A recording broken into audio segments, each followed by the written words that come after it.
নমস্কার বন্ধুরা, আপনাদের আরও একবার স্বাগত জানাই পাবলিক ভিউ কলকাতাতে। বন্ধুরা, আজকের এই ভিডিওতে কিন্তু আইএসএল ইন্ডিয়ান ফুটবল নিয়ে কিছু গুরুত্বপূর্ণ আপডেট দেওয়ার আছে।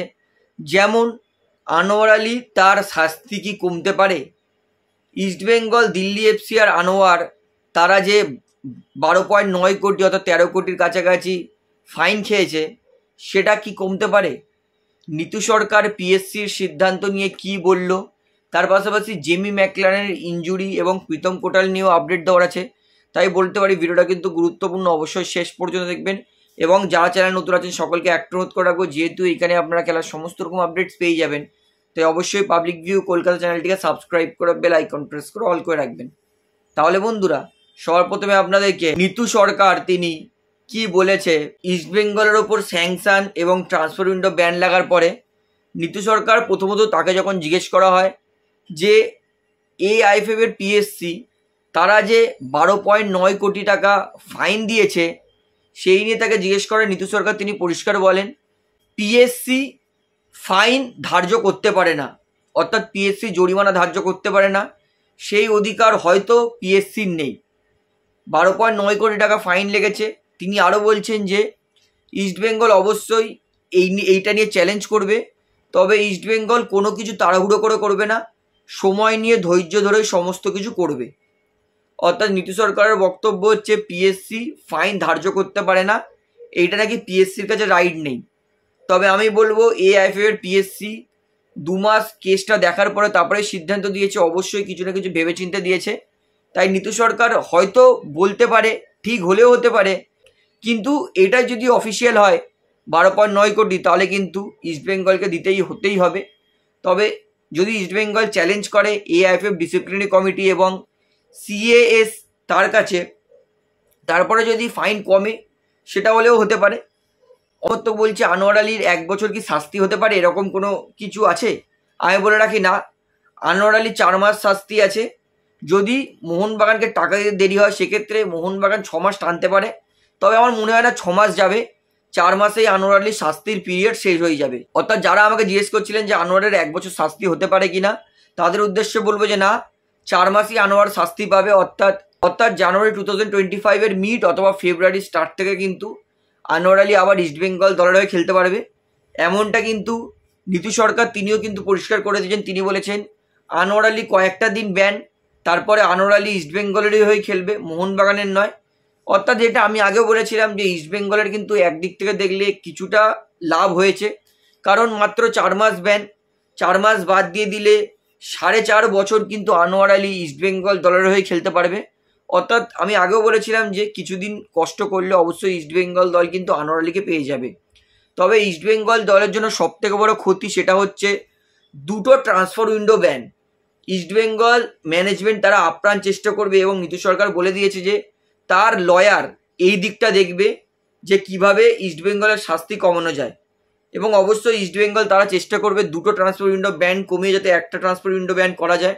এবং 13 কোটির কাছাকাছি মোহনবাগানকে কিন্তু ফাইন তারা দিতে এই মুহূর্তে রাজি নয়, কারণ তাদের বক্তব্য হচ্ছে 13 কোটি টাকায় ভারতে একটা ফুটবল দল গঠন হয়ে যায়, সেইখানে মোহনবাগানকে এত টাকা জরিমানা এটা ইস্টবেঙ্গল দল হয়তো দেবে না। তো দেখা যাক চূড়ান্ত সিদ্ধান্ত কি হয়, তারপরেই কিন্তু কে কি বলছে সমস্তটা কিন্তু আমরা জানতে পেরে যাব। তো এটা হচ্ছে দেবব্রত সরকার, আনোয়ার আলী এবং তাদের শাস্তি কমবে না বাড়বে সমস্তটাই আপনাদেরকে জানালাম আবার। তো এইবারে আপনাদেরকে জেমি ম্যাকলারেনের আপডেটটা দিই। জেমি ম্যাকলারেন তার কিন্তু পুরো এতটা সুস্থ, তার মেন সমস্যা হচ্ছে কাঁধে।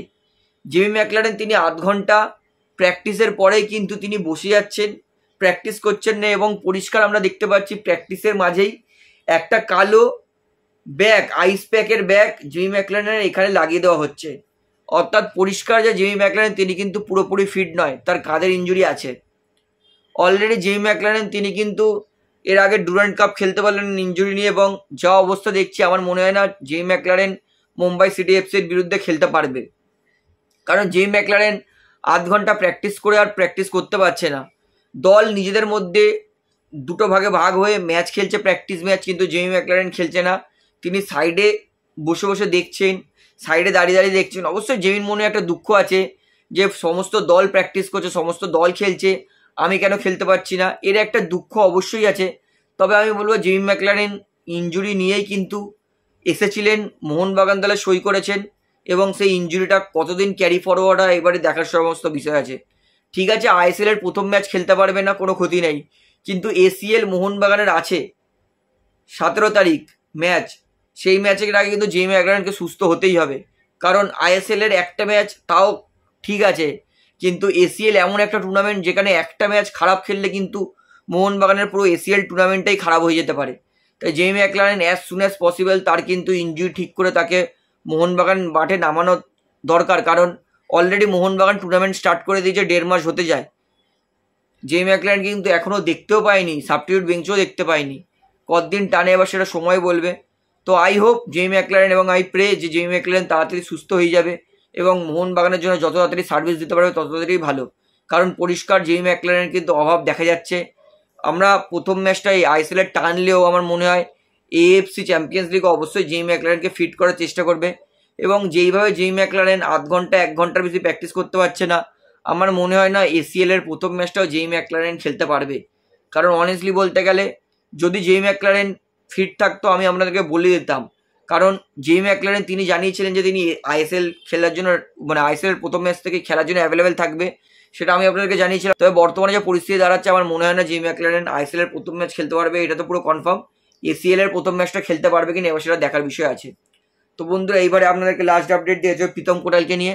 অলরেডি আমি কিন্তু প্রীতম কোটালকে নিয়ে ফুল অ্যান্ড ফাইনাল আপডেট দিয়ে দিয়েছিলাম যে প্রীতম কোটাল তার কী হবে ভবিষ্যৎ। তো আপনারা তাও আমাকে জিজ্ঞেস করছেন দাদা প্রীতম কোটালের আপডেটটা দিন।